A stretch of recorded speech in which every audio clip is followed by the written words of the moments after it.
The house always smelled of cinnamon and old pine.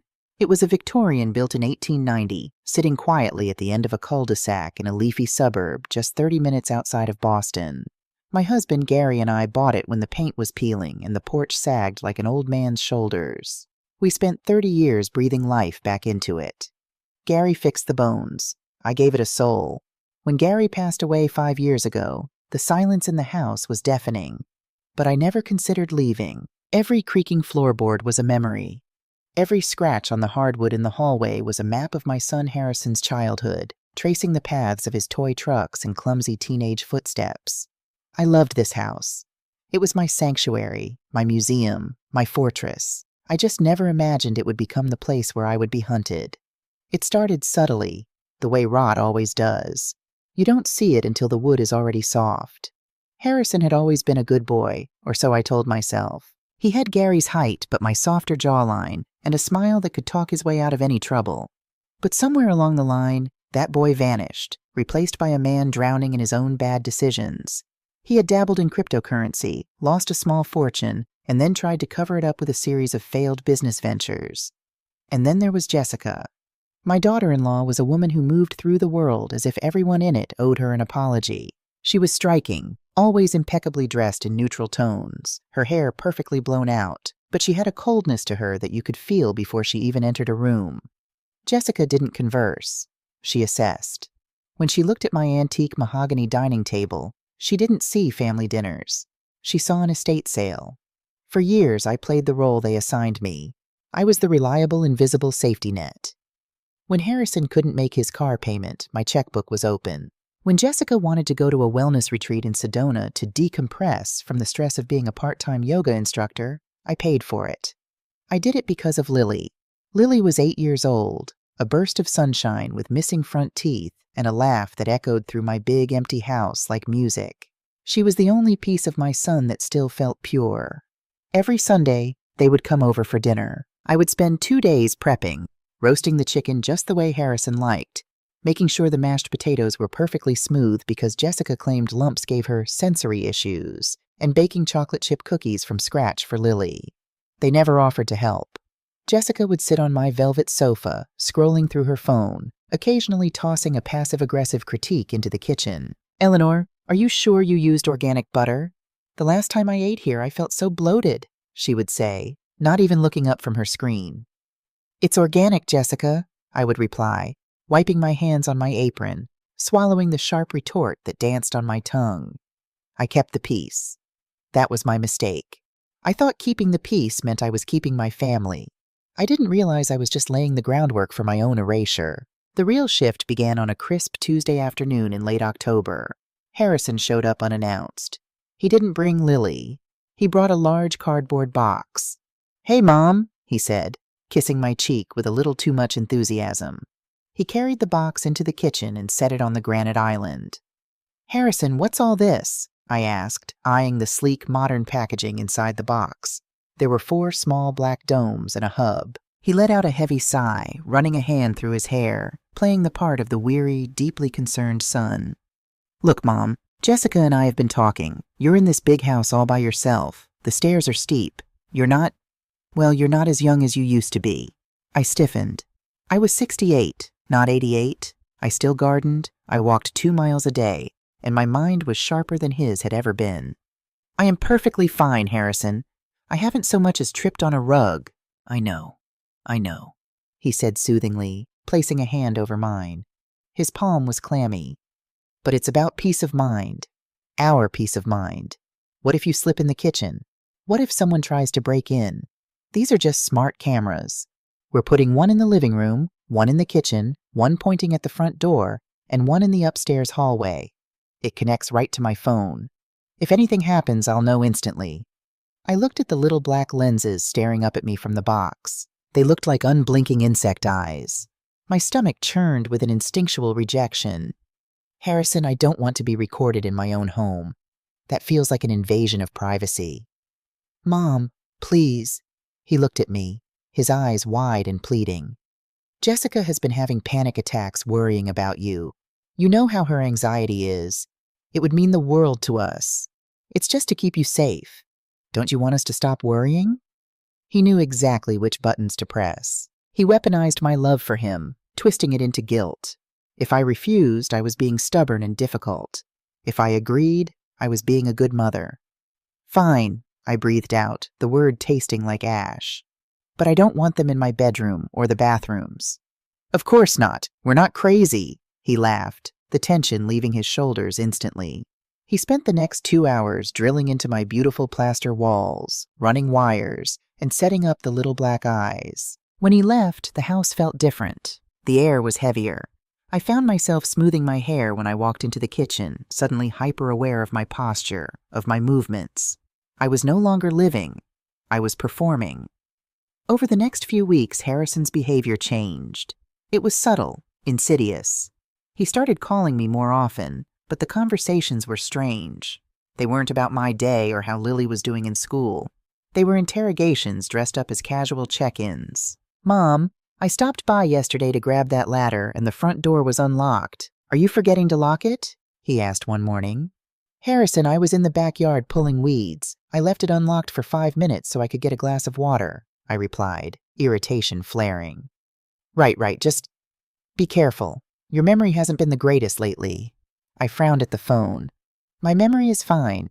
Sure, Mom, just asking. Oh, and Jessica noticed you put the milk in the pantry instead of the fridge on Sunday.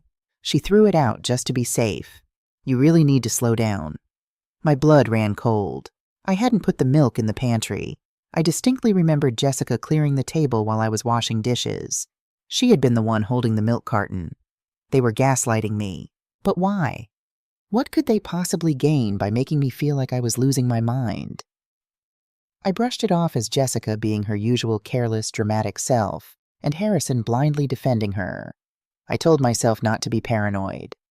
Then came the rainy Wednesday in November that changed the trajectory of the rest of my life. Lily had spent the weekend with me, and the house was still littered with the joyful debris of her visit. Coloring books on the coffee table, a rogue pink sparkly shoe under the sofa. I was doing a deep clean of the study, a room I rarely used since Gary died. It was mostly filled with old tax documents, Gary's hunting gear, and boxes of Harrison's things from college that he refused to move to his own cramped apartment. While dusting the top shelf of the bookcase, I knocked over a stack of old textbooks. Behind them sat an iPad. It was an older model, the screen smudged and the case cracked at the corner. I recognized it immediately. It was Harrison's old tablet. He had complained about losing it months ago. I picked it up, intending to wipe it down and put it in a box for him. Out of habit, I pressed the home button. The screen lit up. The battery was at 12%. He must have left it plugged in behind the books the last time he was rummaging through the study, looking for his birth certificate, and it had simply sat there, sleeping, occasionally drawing power. There was no passcode. Harrison was always terrible with digital security. I swiped the screen to unlock it, thinking I might find some old pictures of Lily. Instead, the screen opened directly to a cloud storage application. The folder on the screen was titled in bold black letters, Mom's Medical Evidence. My breath caught in my throat.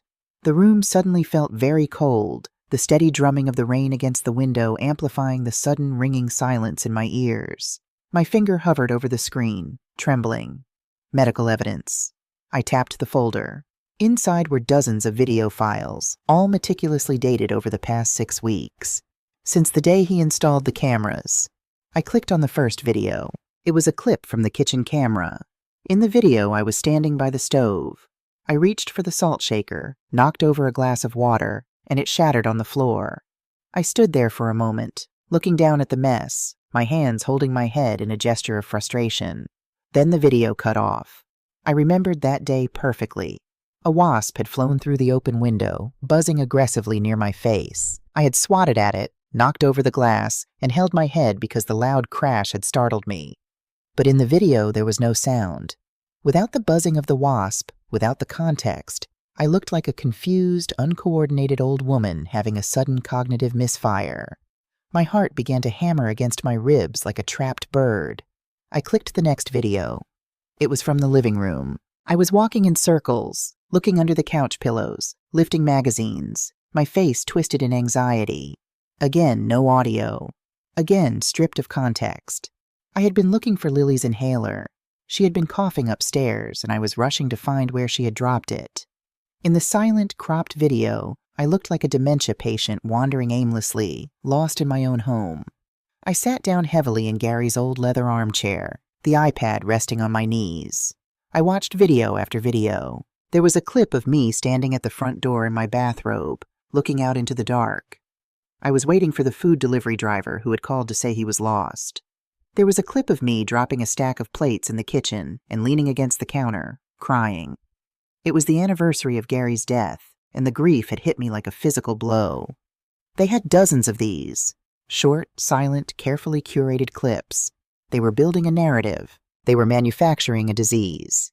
But the final blow didn't come from the videos. It came from the document saved at the very bottom of the folder. It was a drafted email sent from Harrison to a lawyer whose name I didn't recognize. My eyes scanned the text, the words burning into my retinas. As you can see from the attached video files, my mother's cognitive decline is accelerating rapidly.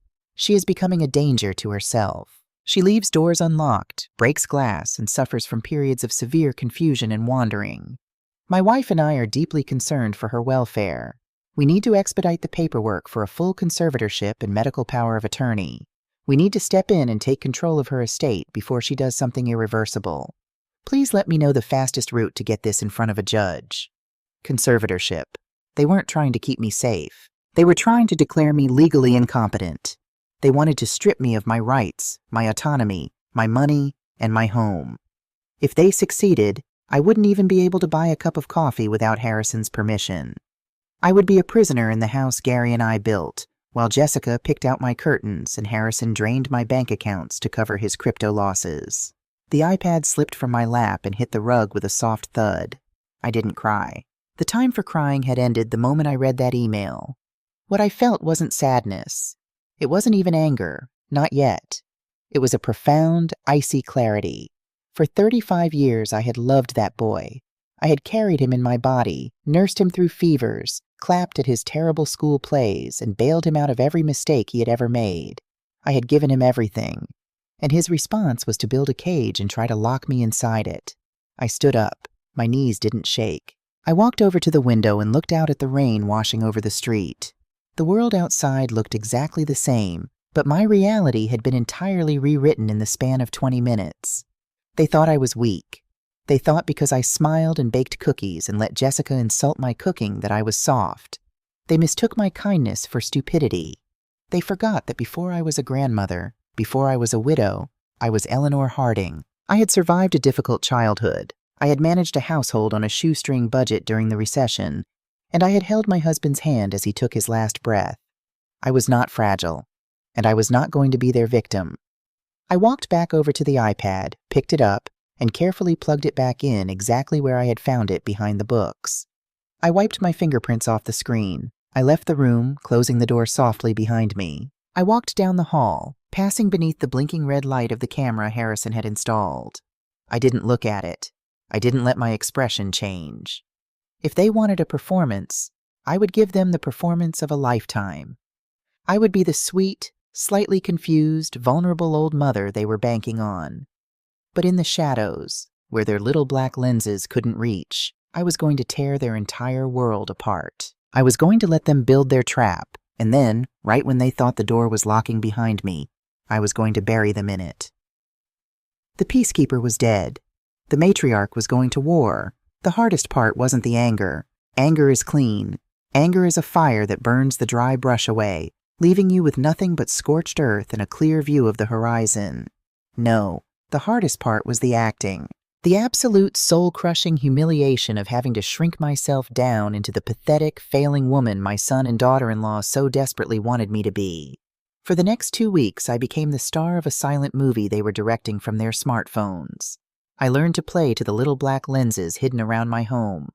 When I made my morning tea, I deliberately left the milk carton on the counter to spoil in the sun. I knew Jessica would see it on the feed, and I could almost hear her self-righteous sigh of vindication. When I watered my hydrangeas on the front porch, I made sure to leave the front door standing wide open for 20 minutes, staring blankly at the sky as if I had forgotten what I was doing. Every time I did these things, my chest tightened with a sickening mix of grief and revulsion. I was desecrating my own sanctuary, but I kept the end goal in sight. If they wanted evidence of my decline, I would give them a masterpiece of dementia. I would make them so confident in their victory that they would never see the executioner's axe falling. But I couldn't fight a legal battle from my kitchen counter. I needed an arsenal, and I knew exactly who to go to.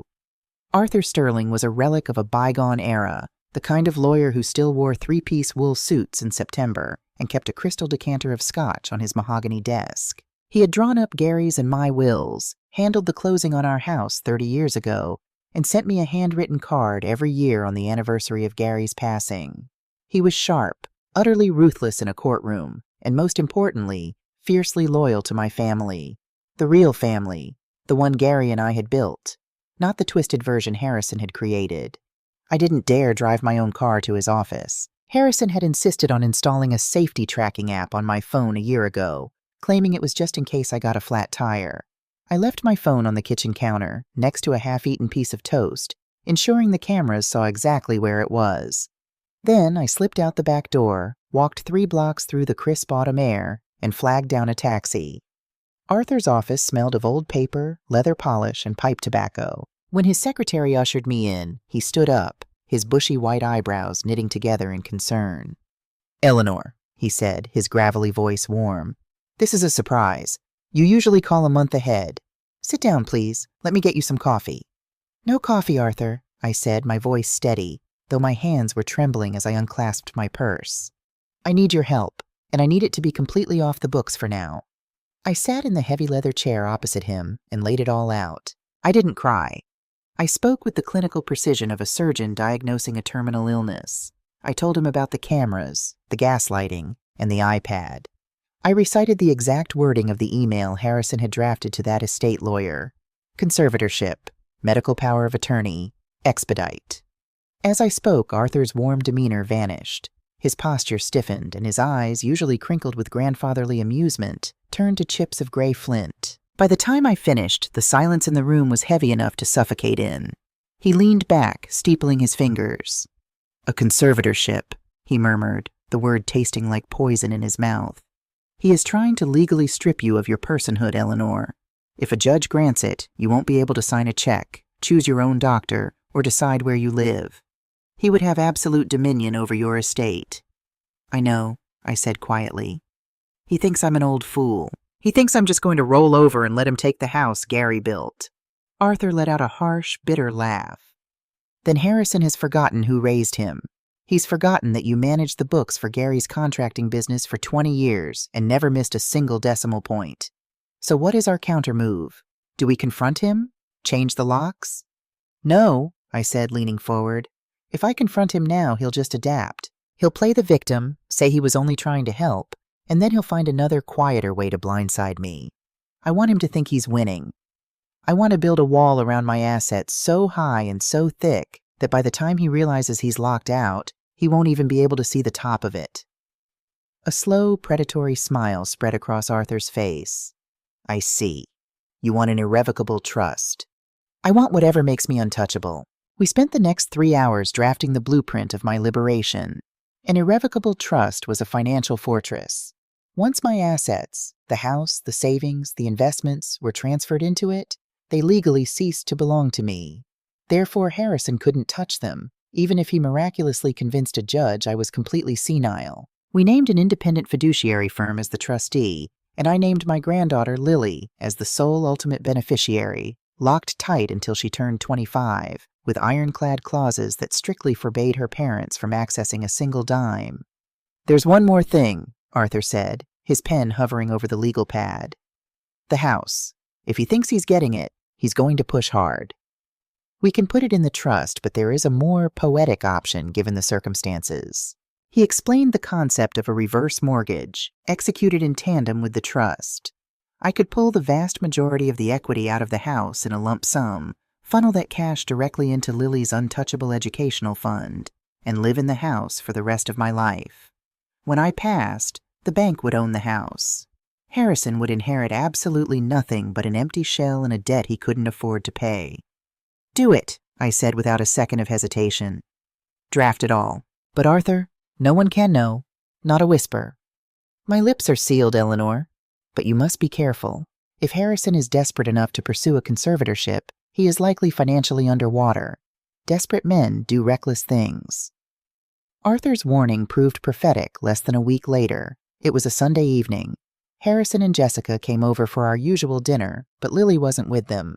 She was at a friend's sleepover, Harrison claimed. The moment they walked through the door, I knew they were putting on a show. Jessica wasn't wearing her usual immaculate makeup. Her skin looked sallow, her eyes were rimmed with red, and she walked with a slow, exaggerated fragility, leaning heavily on Harrison's arm. They sat at my kitchen island, leaving the roast chicken I had prepared untouched. "Mom," Harrison began, his voice thick with rehearsed emotion. He reached out and took his wife's hand. "We have some terrible news. We didn't want to tell you because we know how much you've been struggling lately with your memory, but we have no choice." I put down my dish towel, schooling my features into an expression of maternal terror. "What is it? Is it Lily? Is she hurt?" "No, Lily is fine," Jessica choked out, a single perfect tear sliding down her pale cheek. She pressed a tissue to her mouth. "It's me, Eleanor. I'm sick. I've been diagnosed with a severe chronic autoimmune disease. The doctors say it's attacking my nervous system. If I don't get aggressive treatment, I could end up in a wheelchair. Or worse." I gasped, bringing a hand to my chest. It was a good performance on my part, but inside my lie detector was screaming. Jessica looked about as sick as an Olympic gymnast. "Oh my God, Jessica, that's horrific. What are the doctors doing? What hospital are you at?" "That's the problem," Harrison interrupted, his grip tightening on her hand. "The standard treatments here aren't working. Her only hope is a specialized experimental stem cell therapy at a private clinic in Switzerland. It has a 95% success rate, Mom. It could save her life." "Then you must go," I cried, playing the frantic mother. "Book the flights." Harrison looked down at the granite countertop, the picture of a broken man. "We can't. It's not covered by insurance. The clinic requires the money up front. It's $40,000, Mom, plus travel and accommodations. We've maxed out our credit cards. We have nothing left." He looked up at me, and there it was, the hook, the entire reason for this theatrical display. "Mom, I know you own this house outright," Harrison said softly, his voice trembling with just the right amount of desperation. "I wouldn't ask if it wasn't a matter of life and death. But could you take out a small mortgage? Just $50,000? I swear on my life I will pay every single cent of it back. I just can't lose my wife. Lily can't lose her mother." It was a masterstroke of emotional manipulation, using Lily as the ultimate weapon. Any normal mother, any normal grandmother would have driven to the bank that very second and signed her soul away to save her family. And Harrison knew it. He was counting on my love to blind me to the logistics. I looked at Jessica. She was staring at me with wide, tear-filled eyes, playing the dying swan to perfection. "Oh, Harrison," I whispered, reaching out to touch his cheek. Of course I will help you. Let me call the bank tomorrow and see what I can do. We will get Jessica that treatment." Jessica let out a loud, shuddering sob and reached across the island to hug me. As her arms wrapped around my shoulders, I smelled her perfume. It was Baccarat Rouge, $300 a bottle. Funny how a woman who couldn't afford medical treatment smelled like luxury. "Thank you, Eleanor," she whispered into my ear. "You're saving my life." "We're family, Jessica," I whispered back to the empty air over her shoulder, staring directly into the blinking red light of the camera on the wall. Family does whatever it takes. When they left, I didn't call the bank. I called Arthur. "They made their move," I told him, pacing the length of my hallway, staying carefully in the camera's blind spots. "Jessica is faking a terminal illness. They want $50,000 from the house equity to send her to a clinic in Switzerland." Arthur chuckled, a dry, rasping sound. "Switzerland? Points for creativity, at least. I assume you agreed?" I gave them an Oscar-winning yes.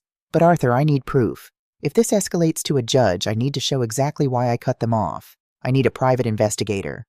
"I know just the man," Arthur replied. "Mike Reynolds, ex-Boston PD. He's discreet, he's fast, and he doesn't tolerate scammers. Give him 2 weeks." I gave Mike Reynolds exactly 12 days. During that time, I kept up the charade. I told Harrison the bank was processing the paperwork, but there were delays because of my age and lack of current income. I let him sweat. I let him call me 3 times a day to check on the progress, listening to the mounting panic in his voice as his fictitious deadline approached. On a Tuesday morning, while Harrison and Jessica were at work, a plain manila envelope arrived in my mailbox via priority overnight shipping. There was no return address. I took it into my study, closed the door, and sat at Gary's old desk. My heart beat a slow, steady rhythm as I broke the seal and tipped the contents onto the leather blotter. A stack of glossy 8x10 photographs slid out, accompanied by a detailed 4-page typed report. I picked up the first photo. It was Jessica. She wasn't in a wheelchair. She wasn't in a hospital gown. She was walking out of a high-end luxury car dealership in downtown Boston, carrying a designer handbag, looking exceptionally healthy and radiant. In the next photo, she was signing paperwork at a desk. The report attached noted that Jessica and Harrison had just put a non-refundable cash deposit down on a brand new, fully loaded Lexus SUV, scheduled for delivery the following month. I flipped to the next set of photos. Jessica and her friends at a day spa in the Berkshires, clinking glasses of champagne by a heated pool. Jessica carrying shopping bags out of a Neiman Marcus. Then, I turned to the financial summary Mike Reynolds had managed to dig up. It was worse than I thought. Harrison hadn't just lost money in crypto. He was drowning in high-interest loans. They were 3 months behind on their mortgage. The $40,000 for Switzerland wasn't for a clinic. It was a desperate last-ditch effort to stave off foreclosure on their own home and maintain their lavish lifestyle, entirely at my expense. They weren't just trying to put me in a conservatorship to protect my assets. They were trying to drain my assets to save themselves. They viewed my life's work, my home, my security, as nothing more than an emergency slush fund for their own greed. I sat in the quiet of my study, the glossy photos spread out before me like a tarot reading of betrayal. The woman in the photos, laughing with champagne, was the same woman who had sobbed in my kitchen, using my granddaughter's future to extort me. The man who had signed for that luxury SUV was the boy I had rocked to sleep, the boy who was now actively plotting to have me declared legally insane. I gathered the photos, squaring the edges meticulously, and placed them back into the manila envelope. I locked the envelope in the bottom drawer of Gary's desk, turning the heavy brass key and slipping it into my pocket. The trap was fully built. The bait was set. My assets were secured, the trust was finalized, and the reverse mortgage funds were safely locked in Lily's name. I had all the evidence I needed. Now all I had to do was wait for Thanksgiving. I was going to serve them a holiday dinner they would never, ever forget. Thanksgiving had always been my favorite holiday. For 30 years, this house had been the beating heart of our extended family.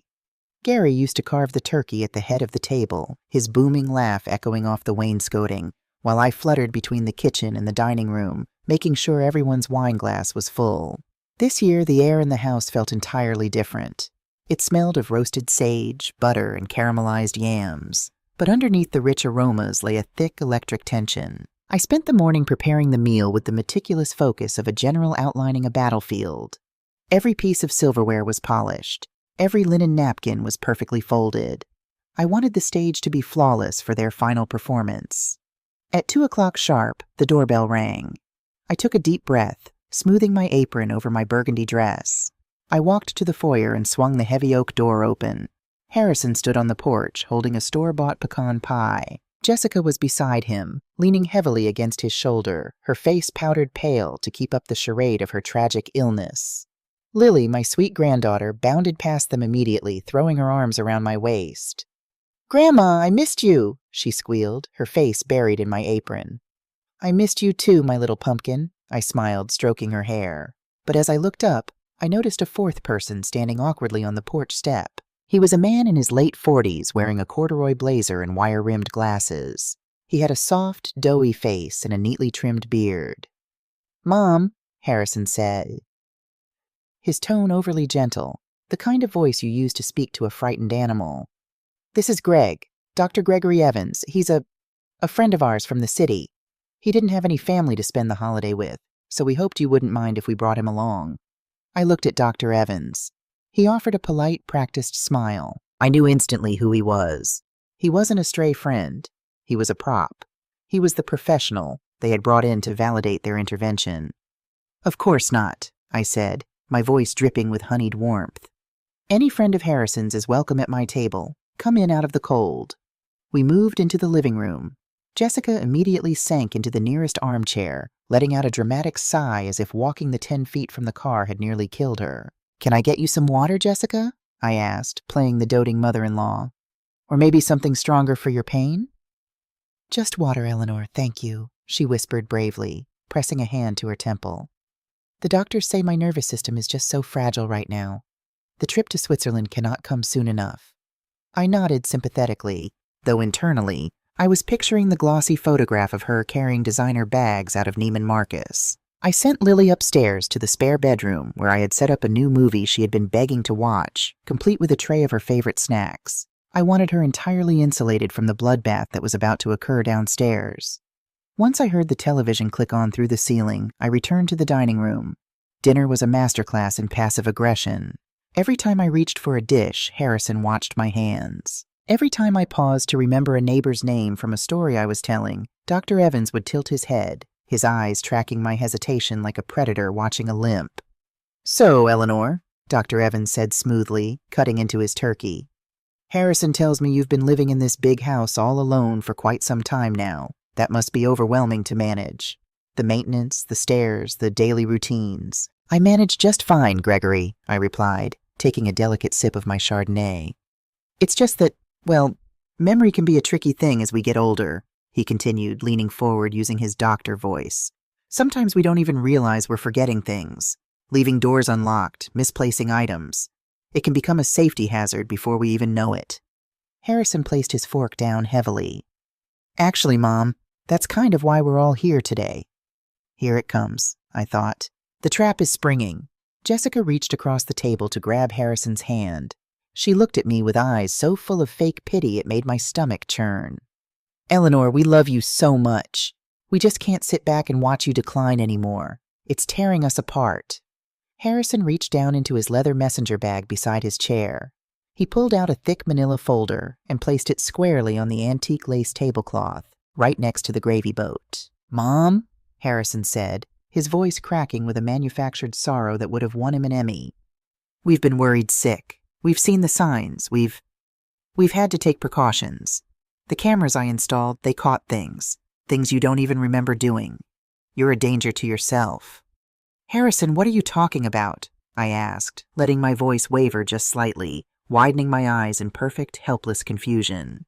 Dr. Evans folded his hands on the table. "Eleanor, as a medical professional consulted by your son, I've reviewed footage of your behavior over the last month.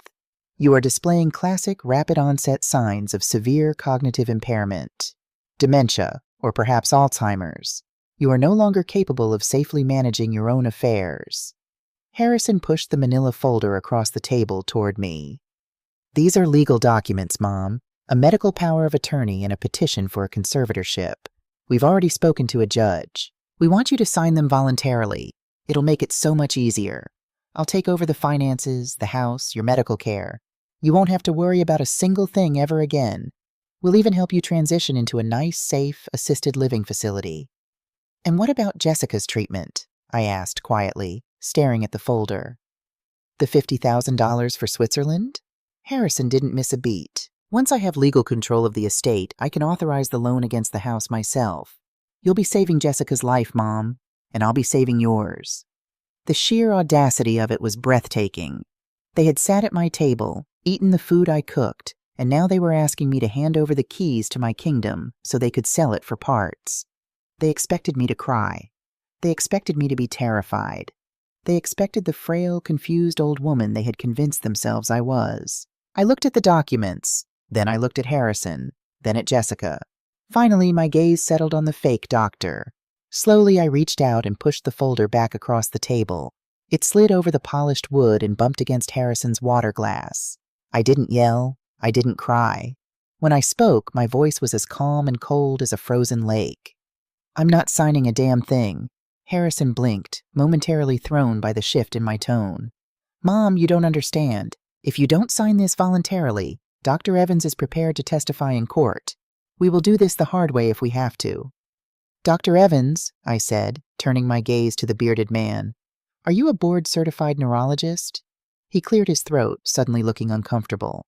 I am a licensed clinical psychologist, Eleanor. I specialize in— Are you my primary care physician? I cut him off, my voice cracking like a whip. Well, no, but based on the video evidence— Video evidence, I repeated, a cold smile finally touching my lips. I reached down beside my chair and picked up my own leather briefcase, which I had quietly tucked there before they arrived. I placed it on the table with a heavy thud. I popped the brass latches.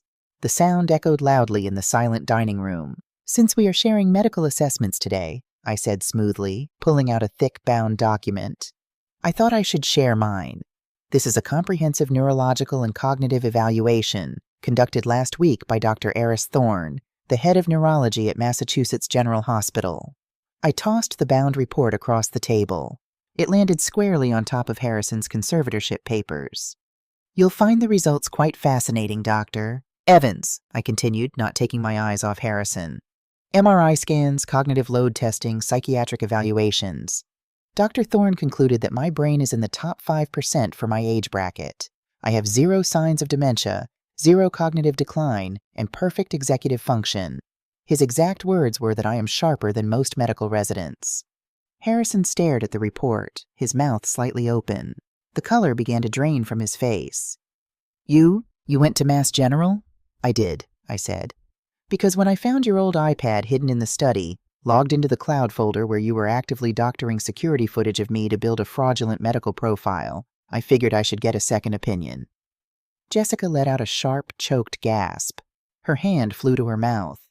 You found the iPad, Harrison whispered, his voice barely audible. The confident, condescending son had vanished, replaced instantly by a terrified little boy who realized he had just been caught stealing from the cookie jar. I found everything, Harrison, I said, leaning forward, resting my forearms on the table. The anger, the clean, burning fire I had held back for weeks, finally bled into my voice.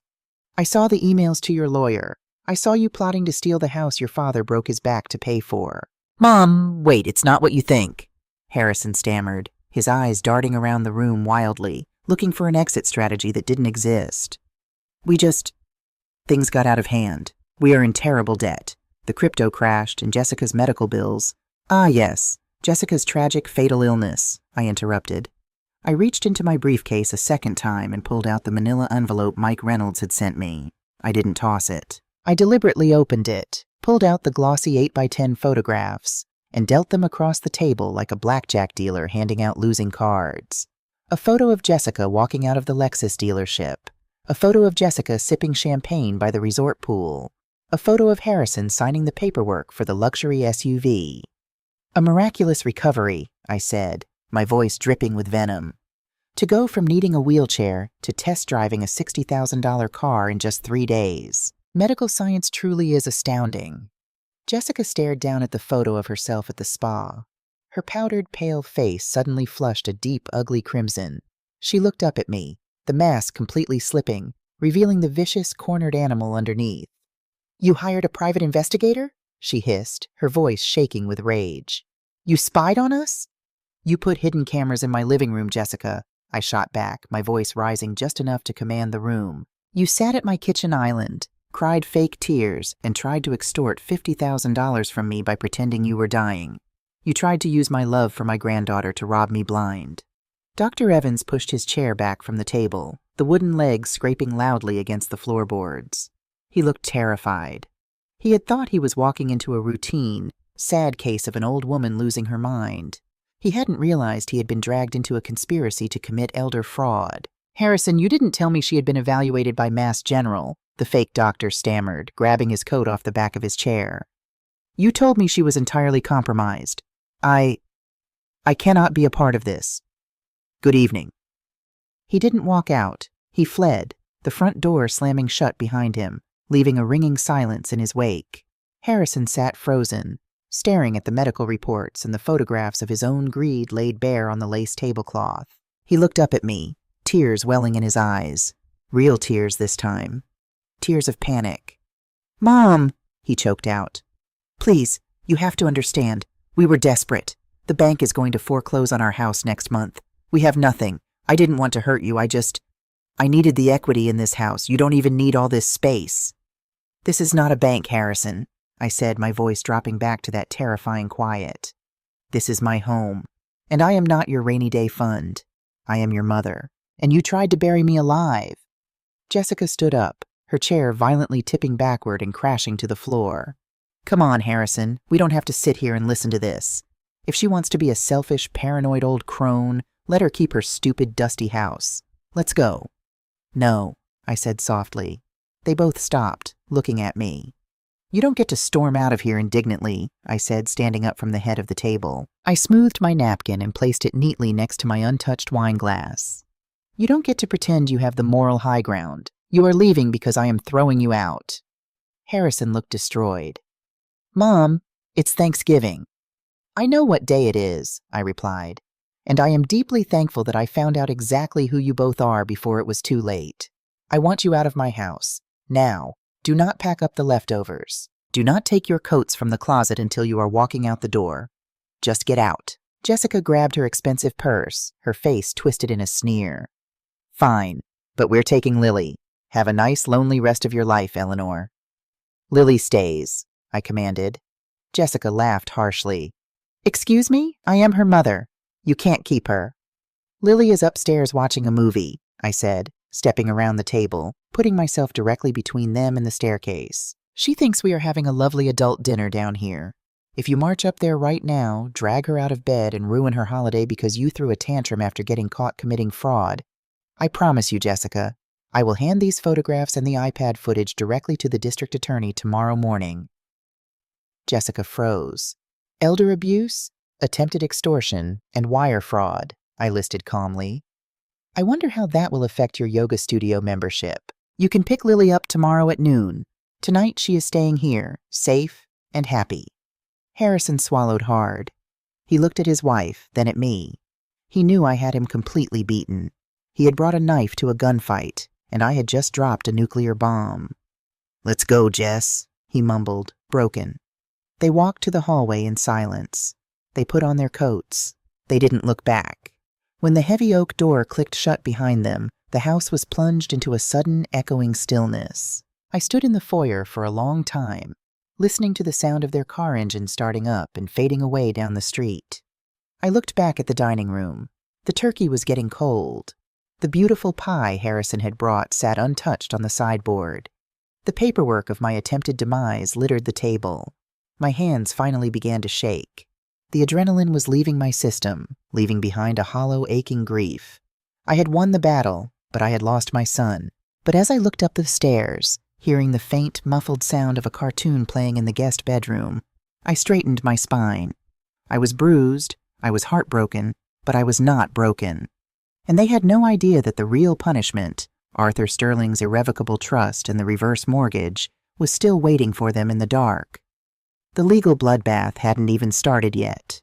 The Monday after Thanksgiving, Boston was hit by an early biting frost, the kind of cold that seeped through the window panes and settled deep in your bones. It matched the climate of my own life perfectly. I hadn't heard from Harrison or Jessica since I had thrown them out of my dining room. Lily had been picked up the next day by a silent, furious Jessica, who snatched the child's overnight bag from my porch without making eye contact. I kissed Lily's forehead, told her I loved her, and watched them drive away, feeling a sharp physical ache in my chest. I knew the silence wouldn't last. Harrison was desperate, and desperate men, as Arthur Sterling had warned me, do reckless things. The first strike came not as a phone call, but as a thick, certified envelope delivered to my door on Tuesday morning.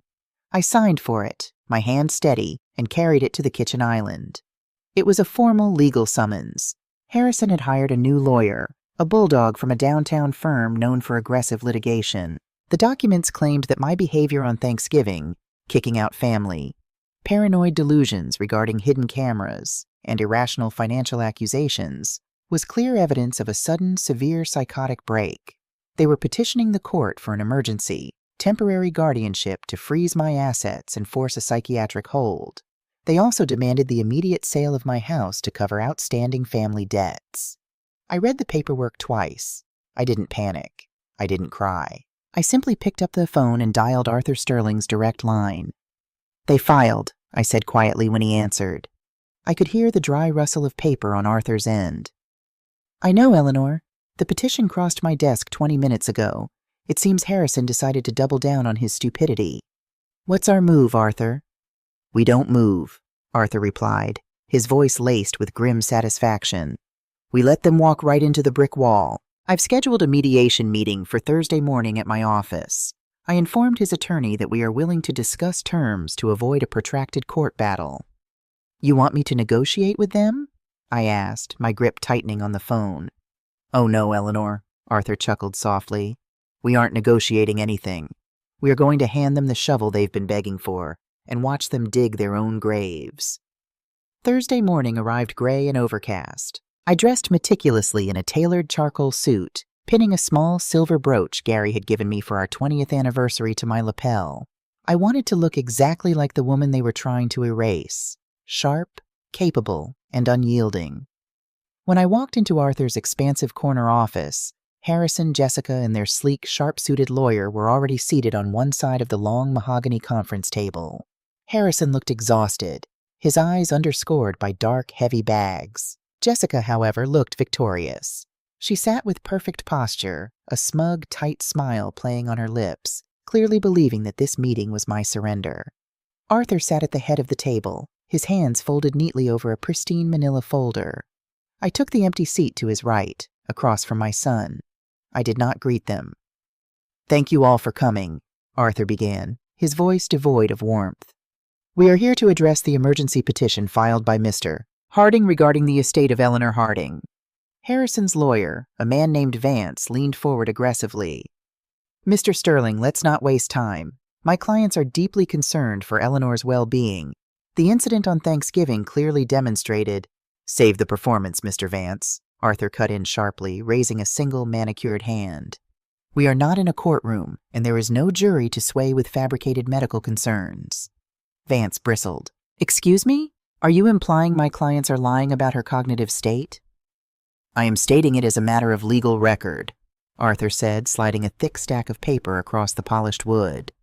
"That is a sworn, notarized affidavit from Dr. Eris Thorne of Mass General, detailing Eleanor's pristine neurological health. It is accompanied by a countersuit drafted by my office for defamation, elder abuse, and attempted extortion, citing the fraudulent video evidence your client attempted to manufacture." Vance's eyes darted down to the documents, then shot a furious glare at Harrison. Clearly, Harrison had conveniently forgotten to mention the Mass General evaluation to his new bulldog. Harrison slumped in his chair. "Mom, please. We didn't want it to come to this." "You filed for a psychiatric hold on your own mother, Harrison," I said, my voice eerily calm. "I think we are exactly where you wanted us to be." Jessica crossed her arms, the smug smile faltering slightly. "You can waive all the doctor's notes you want, Eleanor. The fact remains you are sitting on a massive paid-off asset while your family is drowning. The house is half Harrison's anyway. It was Gary's." Arthur let out a soft, dry laugh that echoed in the tense room. He reached out and touched the pristine manila folder sitting in front of him. "Mrs. Harding," Arthur said, addressing Jessica directly, "your grasp of inheritance law is as flimsy as your grasp of medical ethics. The house on Elm Street was solely in Eleanor's name through right of survivorship. However, your point about the asset is somewhat moot." Vance frowned, sensing a trap. "Moot? What do you mean?" Arthur slowly opened the folder. "Eleanor brought me in 6 weeks ago to review her estate planning. She felt it was time to secure her legacy and ensure her assets were protected from undue external pressures." Arthur pulled out a thick bound document with a blue legal cover and slid it toward the center of the table. "As of October 28th, Arthur announced, his voice ringing with absolute finality, "Eleanor Harding officially transferred the entirety of her estate, including the Elm Street property, all liquid savings and investment portfolios, into an irrevocable trust." The silence in the room was absolute. It was the kind of silence that follows a detonation, before the shockwave hits. Harrison stared at the blue binder as if it were a venomous snake. A what?" "An irrevocable trust, Harrison," Arthur explained, speaking slowly as if addressing a slow child. "It means the assets no longer belong to Eleanor. They belong to the trust. She is merely a beneficiary who is allowed to reside in the home. Therefore, even if you miraculously convinced a judge she was incompetent today, there are 0 assets for you to manage. The estate is sealed." Jessica's face drained of color. She looked at Vance, panic rising in her eyes. Can she do that? Can she just hide the house from us? Vance flipped frantically through the trust document, his eyes scanning the legalese. This is airtight, he muttered, sounding almost impressed despite himself. The trustee is a corporate fiduciary firm, and the ultimate beneficiary, he looked up at me, his expression unreadable, is Lily Harding, your granddaughter. Yes, I said quietly, looking directly at Jessica. The trust is structured entirely for Lily's education and future, with an ironclad stipulation that neither you nor Harrison can ever act as a trustee, custodian, or access the funds under any circumstances. Jessica let out a choked, hysterical noise. You gave everything to an 8-year-old? We are about to lose our house, Eleanor. We are going bankrupt. That is a tragedy of your own making, Jessica, I replied, my voice hard. You chose to finance a luxury lifestyle on debt, assuming my death or my dementia would eventually bail you out. You gambled with my life and you lost. Harrison was hyperventilating, his hands gripping the edge of the table so hard his knuckles were white. The house is gone? Not quite, Arthur said, the dry amusement returning to his voice. He reached into the folder one last time. This was the final nail, the masterstroke. You see, Harrison, Arthur continued, Eleanor wanted to ensure Lily's trust was fully funded immediately. Relying on property value is unpredictable, so concurrent with the trust formation, Eleanor executed a reverse mortgage on the Elm Street property. Vance actually dropped his pen. It clattered loudly against the mahogany. A reverse mortgage? On a fully paid-off Victorian in that neighborhood? Precisely, Arthur nodded. She withdrew $800,000 in equity. That cash is now sitting securely in Lily's untouchable trust fund. Harrison looked like he had been physically struck. His mouth opened, but no sound came out. He slowly turned his head to look at me, his eyes wide with a horrified, dawning realization. Mom, he whispered, his voice cracking. What did you do? I protected myself, I said, leaning forward, holding his gaze without blinking. You tried to steal my house, Harrison. You tried to steal my mind. So I took the value out of the house, locked it away where you can never touch it, and I will live in it until the day I die. And when she passes, Arthur added smoothly, twisting the knife, the bank will call the loan. The house will belong to them. Unless, of course, you wish to inherit it, Harrison. In which case, you are welcome to pay off the $800,000 reverse mortgage balance, plus accrued interest. Jessica let out a scream, a raw, furious, shattering sound. She leaped to her feet, pointing a shaking finger at me.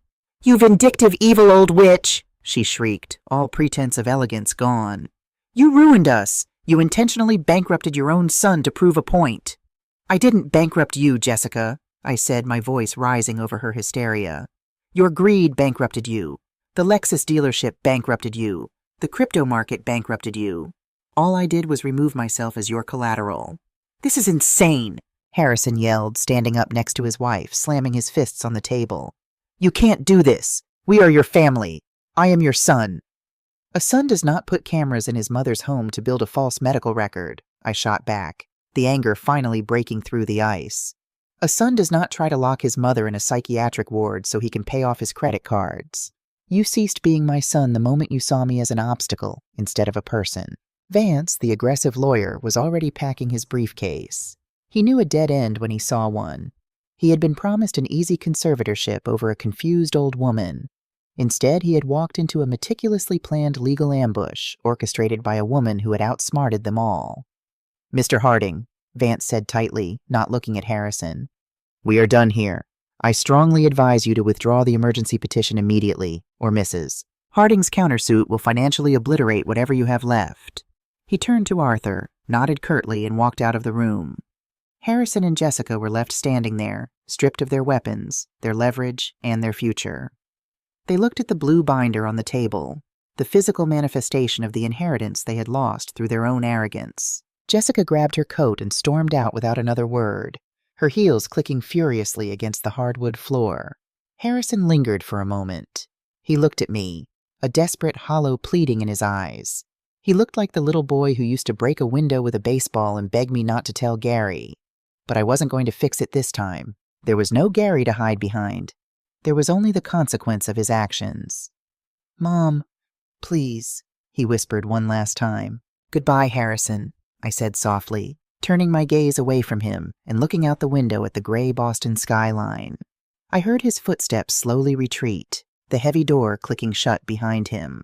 The silence that filled the conference room this time wasn't heavy or oppressive. It was light. It was the silence of a slate being wiped clean. Arthur Sterling let out a long breath, closing the empty manila folder. Well, Eleanor, I believe that concludes our business. The trust is secure. The house is yours for as long as you need it, and I highly doubt they will ever bother you with legal threats again. Thank you, Arthur, I said, a profound, aching weariness finally settling over my shoulders. You gave me my life back. You took it back yourself, Eleanor. Arthur smiled gently. Gary would have been incredibly proud of you today. A single tear finally slipped down my cheek, hot and stinging, but I brushed it away quickly. Gary would have kicked him out of the house the day he brought those cameras in. 6 months later, spring finally broke through the New England frost. The hydrangeas on my porch were blooming a brilliant, fierce blue. I sat on the porch swing, sipping my morning tea, watching the neighborhood wake up. The house was quiet, but it was a peaceful quiet now. The oppressive weight of Harrison and Jessica's constant surveillance and manipulation was gone. I had heard through the neighborhood grapevine, because in a suburb, nothing stays secret forever, that their house had been foreclosed on in February. They had filed for bankruptcy and moved into a small, cramped apartment 2 towns over. Jessica had reportedly filed for divorce shortly after the Lexus was repossessed. I didn't rejoice in their downfall.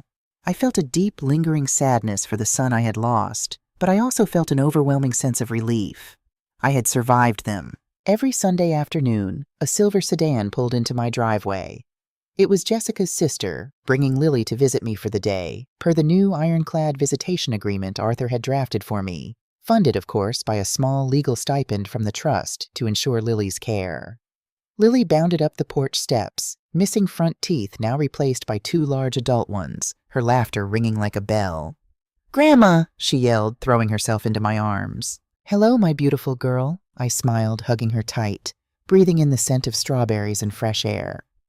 We went inside to the house that was no longer an inheritance waiting to be stolen, but simply a home, a fortress that had withstood a siege.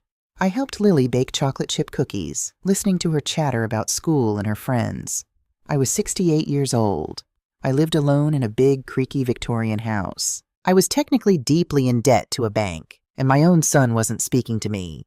But as I watched my granddaughter pull a fresh tray of cookies from the oven, her face glowing with pride, I realized something profoundly true. I had never been richer, and for the first time in years, I was completely, undeniably free.